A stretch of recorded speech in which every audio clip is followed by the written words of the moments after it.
Hello and welcome back to another video. Let's get started. First in sports news, Australian cricketer Phil Hughes is in a critical condition after being hit on the head by a bouncer by bowler Sean Abbott. Now, the ball actually struck him on the back of the head below the helmet, knocking him clean out and actually basically breaking part of his skull, and he had emergency surgery to relieve the pressure on his brain.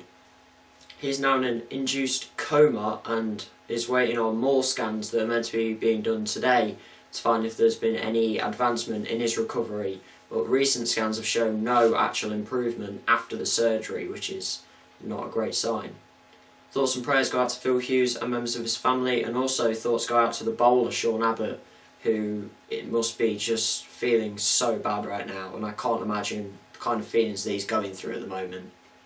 Now in they earn more money in a year than I'll ever earn in my life news, Forbes have released their list of the top earning celebrities under the age of 30.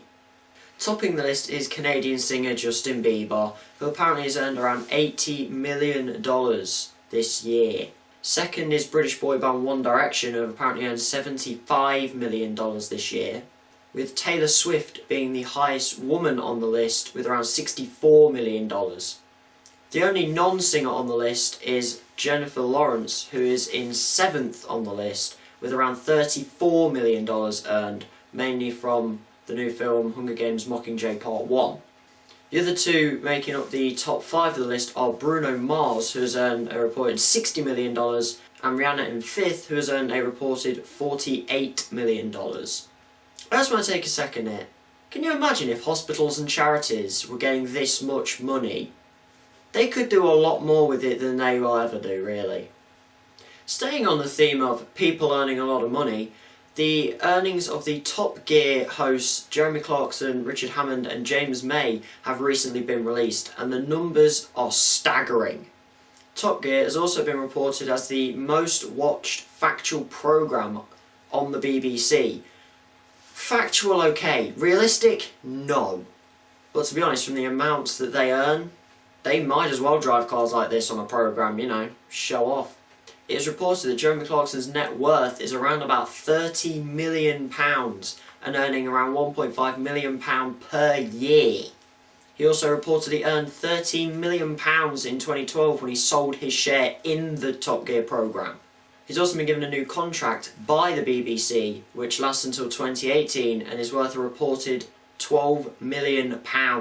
Richard Hammond has a net worth around about £15 million and earns about £500,000 a year from being a host on Top Gear. This money is also topped up by book sales, him writing newspaper articles, and also hosting other TV programmes as well.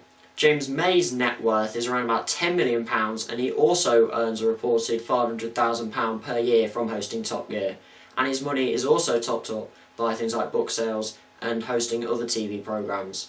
Between them, they also have a heck of a lot of cars, and very expensive ones at that. I'm going to talk about cars because that's what Top Gear is supposed to be about, although it's kind of gone away from that. Clarkson is reported to be owning a Ford GT, a Mercedes-Benz, a Ferrari and a Lamborghini. That's just a few of the cars, really. Richard Hammond owning a classic Morgan and a Porsche 911, with James May owning a Rolls-Royce and also a light aircraft. I know that's not a car, but I just felt like that should be mentioned because that's still very expensive and it's still a vehicle. Again, imagine what hospitals and charities could do with this kind of money. It's just ridiculous that people are getting this much. And it also goes on to the world of sport as well, I have to say that. I'm a huge sports fan, but the amount of money they get is just, you can't justify it. Finally, for a story that I found weirdly funny but probably shouldn't because his life's probably not going to go very well now, 22-year-old Mohammed Kalia is currently appearing in court in Bermuda after getting drunk on an aeroplane whilst on his way to Cuba for a honeymoon with his new wife. Now, the problem is, he didn't just get drunk on the aircraft, he then threatened flight staff and pretty much everybody else on the plane by saying that he was going to kill the flight staff and everybody else. Now, Mohammed actually got drunk on duty-free vodka, which might be the worst way I've ever heard of getting drunk in my life. Before Mohammed was actually arrested, his wife had already moved away from him after he got drunk because she was so fed up of his actions. Mohammed was then handcuffed and taken to the back of the plane whilst the plane did an emergency landing at the nearest airport, which was Hamilton, Bermuda. He has appeared in court and pleaded guilty to being drunk on an aeroplane and threatening flight staff, and his wife actually just carried on to Cuba with the rest of the passengers on the plane. Mohammed Koya went on to say he didn't know how he was going to forgive himself, and also saying he didn't know how his wife was ever going to forgive him. So that could be a very awkward time when they meet again after this whole scenario kicking off. On that slightly odd note, I'm going to end today's episode. I hope you enjoyed it. I hope you're liking what I'm doing with this channel.